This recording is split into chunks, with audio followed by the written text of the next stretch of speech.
بسم اللہ الرحمن الرحیم۔ لاکھوں کروڑوں درود و سلام حضرت محمد صلی اللہ علیہ وآلہ وسلم اور آپ کی آل پہ۔ السلام علیکم، میں ہوں آپ کا ضمیر۔ ناظرین، اس سے پہلے بھی حضرت موسیٰ علیہ السلام کے متعلق گفتگو کی ہے، اور یہ جتنی بھی میں گفتگو کر رہا ہوں یہ قصص الانبیاء کے مطالعہ کے بعد آپ لوگوں سے گفتگو کر رہا ہوں۔ تو جب ناظرین فرعون نے کوششیں اپنی تیز کر دی بنی اسرائیل کے بچوں کو ڈھونڈ کر قتل کرنے کی، تو مائی پاک کے دل میں خدشہ پیدا ہو گیا کہ اس وقت تک مائی پاک 3 4 یا 8 ماہ اتنا عرصہ ہو گیا تھا کہ آپ نے اپنے بیٹے کو اپنا دودھ پلایا تھا، اور آپ ہر وقت اپنے بیٹے کے لیے پریشان رہتی تھی۔ تو اللہ تعالیٰ نے آپ کے دل میں بات ڈالی کہ انہیں اس طرح صندوق میں ڈال کے دریا کے سپرد کر دیں۔ مائی پاک ایک بڑئی کے پاس چلی گئی ہے، وہ بڑئی جو تھا فرعون کی قوم سے تھا۔ مائی پاک نے اس سے ایک چھوٹا سا صندوق خریدا ہے۔ بڑئی نے پوچھا کہ آپ اس کا کیا کریں گی؟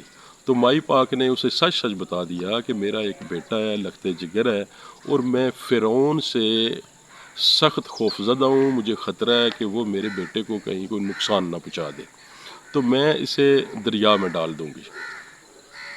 تو مائی پاک جو ہی صندوق خرید کر گھر آئی ہیں، تو وہ جو بڑئی تھا نا، وہ فوری طور پہ فرعون کے فوجیوں کے پاس گیا ہے، اور اس نے کہا کہ میں بتاؤں اور اس بچے کو قتل کریں۔ تو اللہ تعالیٰ نے اس کی قوت گویائی سلب کر لی۔ تو جب وہ ان کے پاس گیا تو وہ اشاروں کو ناؤں سے بات کرنے لگا، تو انہیں کو بات سمجھ نہ آئی، انہوں نے سمجھا کوئی پاگل ہے، انہوں نے ڈانٹ کر نا وہاں سے اور تھپڑ بھی کو رسید کیے، انہوں نے کہا بھاگ جاؤ یہاں سے، ہمارا ٹائم نہ ضائع کرو۔ تو جو ہی وہ واپس اپنی دکان پہ آیا نا، تو اس کی قوت گویائی پھر واپس آ گئی۔ پھر دوبارہ وہ سپاہیوں کے پاس گیا، جب دوبارہ گیا تو اللہ تعالیٰ نے اس کی بصارت بھی ختم کر دی۔ اب جب وہ ادھر پہنچا تو وہ گنگا بھی ہے اور اندھا بھی ہے، وہ ایسے اشارے کر رہا تھا، تو انہوں نے سمجھا یہ ہمارے ساتھ کیا ڈرامہ ہو رہا ہے، پہلے یہ گنگا بنا ہوا تھا، اب اندھا بھی بنا ہوا ہے۔ انہوں نے دوبارہ اسے زد و کوب کر کے وہاں سے بھگا دیا۔ تو اب اس کی نظر بھی نہیں تھی، وہ گرتا پڑتا کہیں جنگل میں پہنچ گیا۔ ادھر جا کر اس نے اللہ تعالیٰ سے سچے دل سے معافی مانگی کہ میرے اللہ، یہ دونوں نعمتیں جو ہے تیری مجھے واپس لوٹا دے، میں ساری زندگی اس بچے کو نقصان نہیں پہنچاؤں گا، اس کی شکایت نہیں کروں گا، اور جتنی میری زندگی ہے میں اس بچے کی حفاظت کروں گا۔ اللہ تعالیٰ نے اپنی دونوں نعمتیں اسے دوبارہ دے دی۔ وہیں پہ اس نے اللہ کو سجدہ کیا، اور اللہ تعالیٰ نے اسے ایمان کی دولت بھی عطا کر دی۔ 3 نعمتیں اللہ تعالیٰ نے اسے عطا کر دی۔ ادھر ناظرین مائی پاک نے اپنے بیٹے کو صندوق میں بند کیا ہے اور دریا میں ڈال دیا ہے۔ اپنی بیٹی کو کہا ہے کہ آپ ساتھ ساتھ چلیں، دیکھیں یہ صندوق کدھر جاتا ہے۔ تو آپ کی بہن بھی آپ کے ساتھ ساتھ چل رہی ہے، اور اللہ تعالیٰ نے آپ کے انگوٹھوں میں آپ کی خوراک رکھ دی تھی، آپ اپنے انگوٹھوں سے دودھ حاصل کرتے رہے، اپنی خوراک حاصل کرتے رہے۔ تو وہ پہنچ گیا فرعون کے محل کے قریب، اور اس کے جو خادم تھے انہوں نے پکڑ کے وہ محل میں لے گئے، اور آپ کی بیٹی گھر واپس آئی اور بتایا کہ اس طرح تو صندوق کو فرعون کے جو خادم ہیں وہ اپنے محل میں لے گئے ہیں۔ ایک روایت یہ ہے کہ فرعون کی ایک ہی بیٹی تھی۔ ایک روایت میں نے پڑھی ہے جس میں میں نے پڑھا ہے کہ اس کا 150 اولاد تھی، جس میں اس کا ایک بیٹا تھا فنقا، جس کے متعلق میں نے روایت پڑھی ہے کہ وہی غرق ہوا تھا جب حضرت موسیٰ علیہ السلام کا اس نے پیچھا کیا تھا۔ تو یہ رمسیس اول کا بیٹا کہتے ہیں، لیکن یہ جو دوسری میں روایت بیان کر رہا ہوں اس میں یہ ہے کہ فرعون کی ایک ہی بیٹی تھی جو اسے دل و جان سے عزیز تھی۔ تو ناظرین، بیٹیاں تو سبھی لوگوں کو دل و جان سے عزیز ہوتی ہیں، میری بھی ایک ہی بیٹی ہے، مجھے بھی وہ دل و جان سے بہت زیادہ عزیز ہے۔ تو خیر، اس کی ایک ہی بیٹی تھی جسے شدید برس کی بیماری تھی۔ وہ روزانہ صبح اٹھ کے اپنے باپ کو اپنی 3 حاجات اور 3 خواہشیں بتاتی تھی، اور اس کا باپ روزانہ یہ اس کی حاجات بھی پوری کرتا تھا اور اس کی خواہشیں بھی پوری کرتا تھا۔ اسے اپنی بیٹی کے متعلق جو اس کی بیماری سے بڑا پریشان تھا، اس نے اس طرح کیا کہ مصر سے جتنے بھی نامور طبیب ہیں، حکیم ہیں، جادوگر ہیں، نجومی ہیں، ان سبھی لوگوں کو اس نے بلا کے تو ان سے پوچھا۔ جو طبیب ہیں انہوں نے جب چیک اپ کیا تو انہوں نے کہا کہ بادشاہ سلامت، آپ کی بیٹی کا کوئی علاج ممکن نہیں ہے۔ جو نجومی تھے انہوں نے کہا بادشاہ سلامت، دریا میں ایک مثل انسان چیت سوموار والے دن صبح کے ٹائم جب سورج طلوع ہو رہا ہوگا ملے گی، اگر اس کا لہب آپ کی بیٹی کے داغوں پہ لگا دیا جائے تو یہ فوری طور پہ صحت یاب ہو جائے گی۔ بادشاہ نے ادھر اپنا تخت لگوا لیا، حضرت مائی آسیہ بنت مزاحم بھی آپ کے ساتھ تھیں، آپ کی کنیزیں خادمیں جتنے بھی تھے وہ ساتھ تھے، آپ کی بیٹیوں کی یہ فرعون کی بیٹی اور اس کی بیٹی کے جو سہیلیاں ہیں وہ بھی ساتھ تھیں۔ ادھر بادشاہ بھی بیٹھ گیا اور حضرت مائی آسیہ بھی بیٹھ گئی ہیں، اور یہ لڑکیاں جو ہے نا یہ دریا کے پانی میں کنارے پہ جا کے نا ایک دوسرے کو چلو بھر کے پانی پھینکنا شروع کر دیا، یہ کھیلنے لگی ادھر۔ اسی اسنا میں ناظرین ایک کوئی چیز دریا میں آتی ہوئی نظر آئی، بادشاہ نے فوری طور پہ آرڈر دیا کہ اسے پکڑیں۔ فرعون کے جتنے بھی فوجی ہیں ان کی کشتیوں نے صندوق کو اپنے اثار میں لے لیا اور اٹھا کے بادشاہ کے پاس لے کر آئے ہیں۔ فوجیوں نے اسے کھولنے کی توڑنے کی بے شمار کوشش کی، لیکن وہ نہ ہی تو کھلا ہے اور نہ ہی ٹوٹا ہے۔ پھر حضرت مائی آسیہ نے وہ صندوق اپنے پاس لیا تو انہوں نے کھولا ہے تو وہ آرام سے کھل گیا نا۔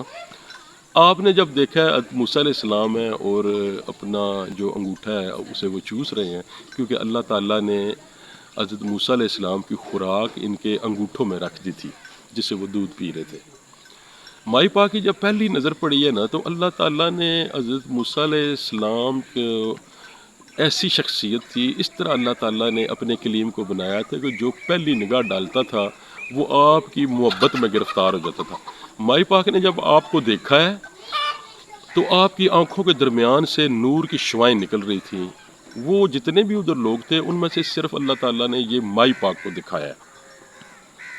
تو مائی پاک نے جو ہی حضرت موسیٰ علیہ السلام کو اٹھایا تو فرعون کی بیٹی نے لپک کے لب لیا اور اپنے داغوں پہ لگایا اور وہیں پہ وہ ٹھیک ہو گیا۔ پہلے تو فرعون کا پروگرام تھا کہ میں اس بچے کو قتل کر دوں، لیکن جب اس نے بھی دیکھا تو اس کے دل میں بھی اللہ تعالیٰ نے محبت ڈال دی۔ لیکن ناظرین جو ادھر نجومی کھڑے تھے نا انہوں نے کہا بادشاہ سلامت یہ وہی بچہ ہے جو آپ کا تخت، آپ کی حکومت، آپ کا ملک آپ سے چھین لے گا اور جسے آپ ڈھونڈ رہے ہیں قتل کرنے کے لیے۔ لیکن مائی پاک نے اتنا اصرار کیا اور فرعون کے کہا کہ یہ بچہ آپ مجھے دے دیں۔ تو فرعون نے پھر آپ کو کوئی نقصان نہیں پہنچایا اور مائی پاک کو دے دیا۔ تو اس طرح 8 دن لگاتار حضرت موسیٰ علیہ السلام نے دودھ نہیں پیا۔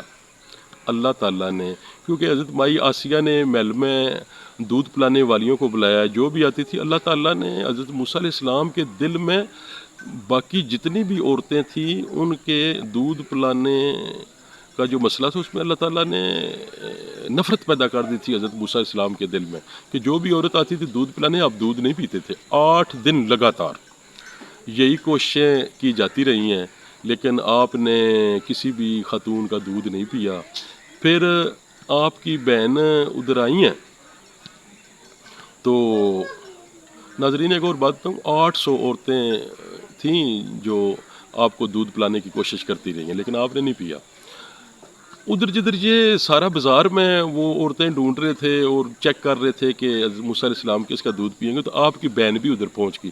جب انہوں نے دیکھا نا تو آپ کی بہن نے کہا جو فرعون کے فوجی تھے انہیں کہ یہ کسی کا بھی دودھ نہیں پئیں گے، یہ دودھ میری والدہ کا پئیں گے، اور آپ فکر نہ کریں ہم ان کی حفاظت بھی کریں گے اور اچھی طرح دیکھ بھال کریں گے۔ وہ بہن تھی نا، تو جو فرعون کے سپاہی ہیں انہوں نے کہا کہ یہ تمہارے بھائی ہیں اور یہ بنی اسرائیل سے ہیں، ہم انہیں قتل کر دیں گے۔ تو آپ کی بہن نے کہا نہیں، بادشاہ سلامت بہت پریشان ہے، مائی پاک پریشان ہے، پوری بادشاہی مصر پریشان ہے کہ یہ جو بچہ ہے یہ دودھ نہیں پی رہا، تو میں نے تو بادشاہ کی محبت میں یہ بات کی ہے۔ تو اس طرح پھر آپ کی بہن کو ان فوجیوں نے چھوڑ دیا۔ پھر جب مائی پاک آئی ہیں تو آپ نے فوری طور پہ اپنے والدہ کا دودھ پیا۔ تو حضرت مائی آسیہ نے آپ کی والدہ سے گزارش کی کہ آپ ہمارے ساتھ محل میں ہی رہیں، ہم آپ کا ہر طرح کا خیال رکھیں گے۔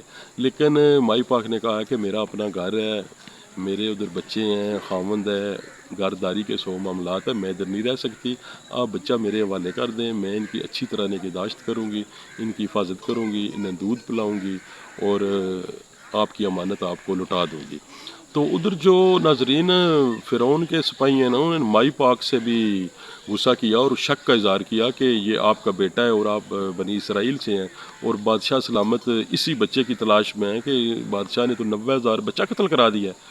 تو مائی پاک نے کہا ایسی بات نہیں ہے، اللہ تعالیٰ نے میرے جسم میں خوشبو رکھی ہے، اور جو میرا دودھ ہے اللہ تعالیٰ نے اس میں اتنی مٹھاس رکھی ہے کہ کوئی بھی بچہ جب مجھے دیکھتا ہے اسے میری خوشبو آتی ہے تو وہ میرے قریب آ جاتا ہے، اور جب میں اپنا دودھ پلاتی ہوں اتنا شیریں ہے میرا دودھ کہ بچے دودھ پینا پسند کرتے ہیں، اس لیے انہوں نے بھی میرا دودھ پی لیا ہے، باقی ایسی کوئی بات نہیں ہے۔ اس طرح پھر وہ جو فوجی تھے وہ خاموش ہو گئے۔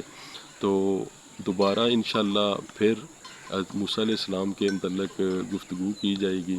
آج میں آپ سے اجازت چاہتا ہوں، اللہ آپ کا اور میرا حامی و ناصر ہو۔ خدا حافظ۔